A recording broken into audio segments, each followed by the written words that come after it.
नमस्ते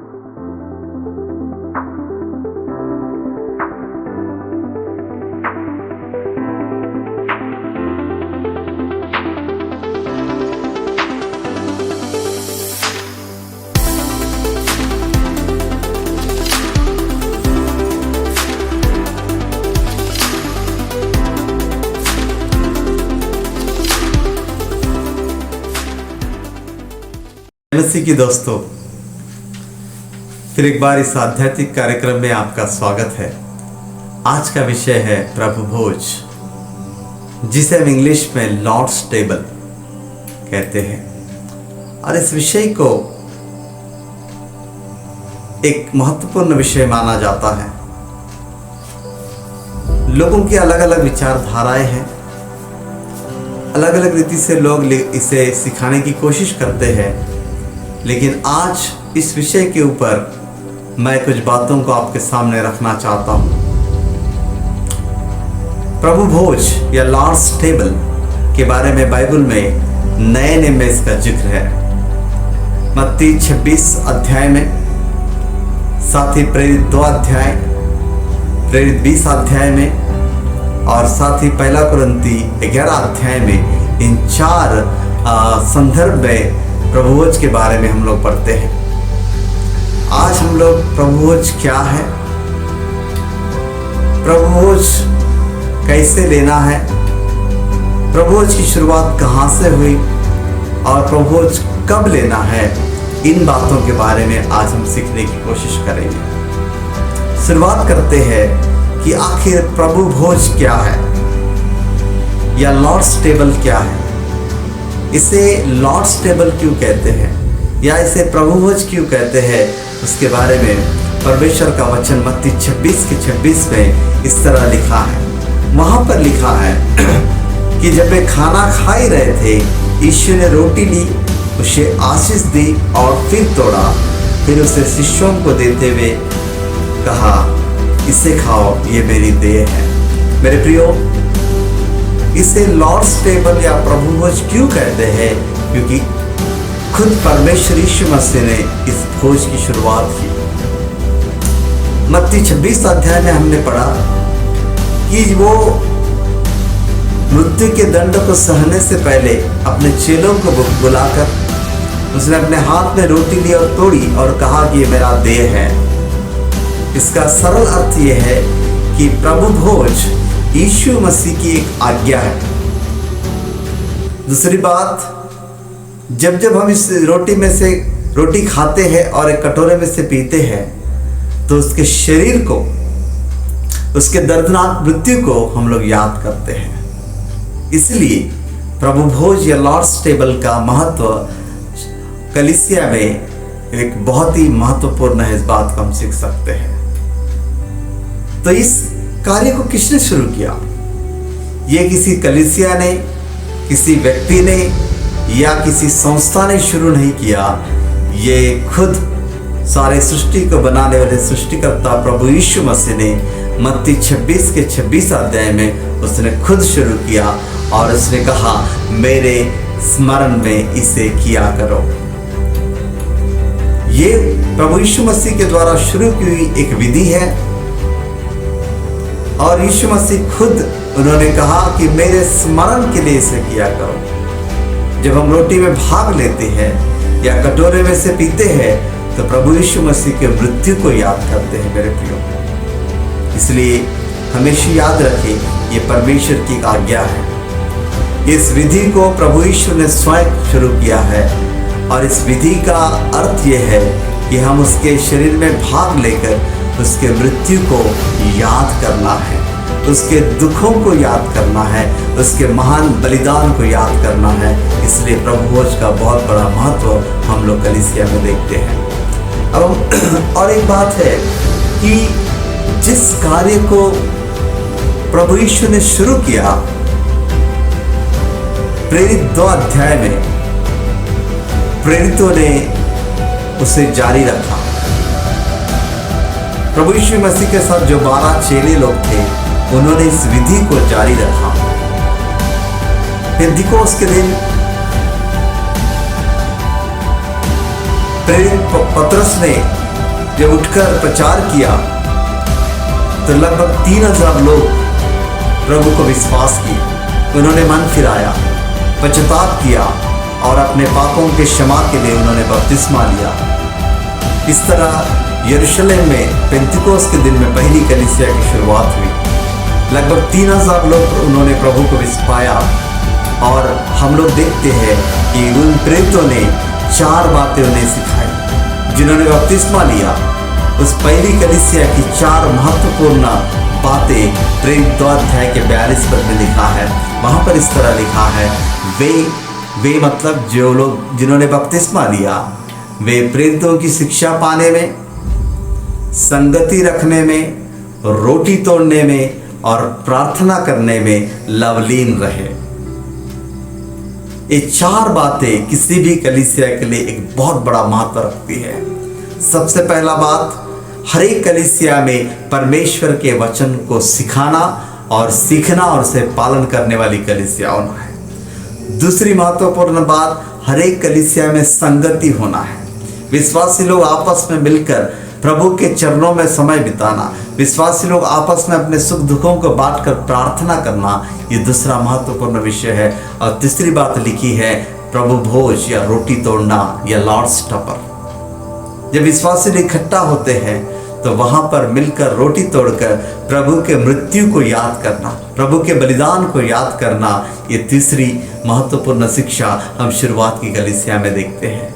और चौथी महत्वपूर्ण बात, प्रार्थना में लवलीन रहो। मेरे प्रिय विश्वासी, ये 4 बातें मेरे और आपके जीवन में बहुत बड़ा प्रभाव को डालते हैं। परमेश्वर का वचन हमारे जीवन में होना है, संगति होनी है, रोटी तोड़ना होना है और प्रार्थना होना है। ये 4 बातें हर विश्वासी के लिए, हर कलीसिया के लिए महत्वपूर्ण है। इस तरह प्रभु भोज की शिक्षा को, विधि को प्रभु यीशु मसीह ने शुरू की, प्रेरितों ने उसे जारी रखा। प्रेरितों की समाप्ति के बाद शुरुआत की कलीसियाओं ने उसे कंटिन्यू किया। प्रेरित 20 अध्याय के 7 पद में सप्ताह के पहले दिन वे रोटी तोड़ने के लिए इकट्ठा हुए करके लिखा है। फिर यहाँ पर एक बात, बहुत ही महत्वपूर्ण बात देखते हैं कि हमें रोटी कब तोड़ना है। कई लोगों के अलग अलग विचार हैं। कुछ लोग महीना में एक बार प्रभु भोज में भाग लेते हैं, कुछ लोग साल में एक बार लेते हैं, कुछ लोग जिस दिन बपतिस्मा लिया उस दिन प्रभु के रोटी में या प्रभु भोज में सहभागी होते हैं। लेकिन परमेश्वर का वचन प्रेरित 20 अध्याय के 7 पद में लिखा है, सप्ताह के पहले दिन त्रोआस की कलीसिया के विश्वासी लोग रोटी तोड़ने के लिए इकट्ठा हुए। सप्ताह के पहले दिन, इसको याद रखिए, the first day of the week, that is Sunday. सप्ताह का पहला दिन इतवार या रविवार, सप्ताह के पहले दिन कलीसिया को परमेश्वर ने यह आज्ञा दी कि हमें सप्ताह के पहले दिन रोटी तोड़ना है। ये सप्ताह का पहला दिन, ये वर्ड एग्जैक्टली भेंटी के संदर्भ में भी हमें इस्तेमाल करते हैं। 1 कुरिन्थी 16 का 2 पद में लिखा है, सप्ताह के पहले दिन हर एक व्यक्ति अपने अपने आमदनी के अनुसार कुछ धन इकट्ठा करना ना छोड़े। सप्ताह के पहले दिन, कई कलीसिया में सप्ताह के पहले दिन भेंटी संग्रह किया जाता है, लेकिन सप्ताह के पहले दिन रोटी में भाग नहीं लेते हैं। लेकिन प्रेरित 20 अध्याय के 7 पद के अनुसार, प्रेरित 1 कुरिन्थी 16 के 2 पद के अनुसार सप्ताह के पहले दिन रोटी तोड़ना बहुत ही महत्वपूर्ण बात है। इस बात को हम लोग सीख सकते हैं। दूसरी और महत्वपूर्ण बात, ठीक है तो कब लेना है? सप्ताह के पहले दिन हमने सीखा, उसके बाद क्यों लेना है उसके बारे में हमने सीखा। आखिरी बात, कैसे लेना है, कैसे लेना है। 1 कुरिन्थी 11 अध्याय में 23 पद में बहुत ही महत्वपूर्ण बात लिखी है। वहां पर हम लोग पढ़ते हैं, वहां पे लिखा है, क्योंकि जो सीख मैंने तुम्हें दी है वो मुझे प्रभु से मिली थी। प्रभु यीशु ने उस रात जब उसे मरवा डालने के लिए पकड़वाया गया था, एक रोटी ली, धन्यवाद देने के बाद उसने तोड़ा और कहा, ये मेरा शरीर है जो तुम्हारे लिए, मुझे याद करने के लिए तुम भी ऐसा ही करो। मेरे प्रियो, पौलुस कहता है कि ये आज्ञा या विधि प्रभु ने मुझे दी है। इसका अर्थ कि प्रभु के द्वारा यह आज्ञा पौलुस को मिली है और पौलुस ने कलीसिया को दी है। लेकिन 2-3 शर्त है। सबसे पहली बात, जो इस प्रभु भोज में भाग लेना चाहता है, पहला शर्त यह है कि वो पश्चाताप करके मन फिराकर प्रभु यीशु को उद्धारकर्ता के रूप में ग्रहण किया हुआ व्यक्ति होना चाहिए। शर्त नंबर 2, वो एक बपतिस्मा लेकर उस प्रभु भोज में भाग ले सकता है। तीसरी इंपॉर्टेंट शर्त, प्रभु भोज में भाग लेने से पहले परमेश्वर का वचन कहता है कि अनुचित रीति से रोटी में भाग न ले। 1 कुरिन्थी 11 अध्याय के हम लोग पढ़ते हैं कि 23 पद में अनुचित रीति से परमेश्वर के रोटी में भाग न ले। अनुचित रीति क्या है? अनवर्दीनेस। यदि हमारे जीवन में कोई पाप है, प्रभु यीशु का विश्वास करने के बाद भी हम पाप का जीवन व्यतीत करते हैं, हम प्रभु यीशु मसीह के वचन के विरोध में काम करते हैं, तो कृपया इसमें भाग न ले। इसलिए परमेश्वर का वचन यह भी कहता है, रोटी में भाग लेने से पहले अपने आप को जांच ले। Examine yourself. अपने आप को जांचना है। जब हम प्रभु के चरणों में आते हैं तो अपने आप को जांचना है कि मेरे अंदर में कोई पाप है क्या? मैं अभी भी पाप के रास्ते में चल रहा हूँ, नशा पानी के अधीन में चल रहा हूँ, गलत रास्ते में चल रहा हूँ। इन सब बातों को जांच कर अपने जीवन को प्रभु के हाथ में समर्पित करके प्रभु से माफ़ी मांगने के बाद रोटी में भाग लेने के लिए परमेश्वर का वचन कहता है। इसलिए मेरे प्रिय भाई और बहनों, बहुत ही महत्वपूर्ण बात है, याद रखिए, अनुचित रीति से भाग न ले।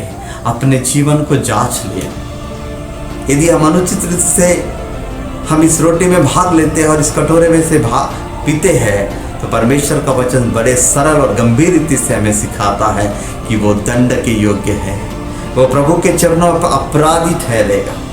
क्या आप अपराधी होना चाहते हैं? इसलिए याद रखिए कि अयोग्य रीति से रोटी न तोड़े। अपने आप को जांच लें और पूरे भक्ति के साथ, भय के साथ, आदर के साथ प्रभु के मृत्यु को याद करते हुए, प्रभु के किए हुए बलिदान को याद करते हुए उस रोटी में भाग लेने के प्रभु मुझे और हम सबकी सहायता करें। प्रियो, आज ये प्रभु भोज का विषय बहुत सारे कलीसिया में नहीं सिखाते हैं, लेकिन आज हमने सीखा कि ये परमेश्वर की आज्ञा है। ये प्रभु यीशु ने खुद इस विधि को शुरू किया है। उन्होंने आज्ञा दी कि इसे कंटिन्यू करने के लिए, और कब करना है, कैसे लेना है, ये सारे बातों को आज प्रभु ने हमें सिखाया है। प्रभु सहायता करे कि आप परमेश्वर के वचन के अनुसार प्रभु भोज में भाग लें। प्रभु सहायता करे कि आपको इस आज्ञा को पालन करने के लिए प्रभु सहायता करे। आइए हम प्रार्थना करेंगे। जीवित दयालु प्रेमी परमेश्वर पिता, हम फिर एक बार आपके पवित्र और भयोग्य नाम के लिए आपको धन्यवाद देते हैं। आज प्रभु भोज के बारे में आपने हमें सिखाया। प्रभु भोज क्या है, इसकी शुरुआत कहाँ से हुई, हमें प्रभु भोज कब लेना है, कैसे लेना है, क्यों लेना है, इन तमाम बातों को आपने हमें सिखाया। प्रभु होने दे मेरे परमेश्वर पिता, जिन वचनों को आपने हमें सिखाया है उसे करने के लिए हमें सहायता और मदद कर, यीशु मसीह के नाम में।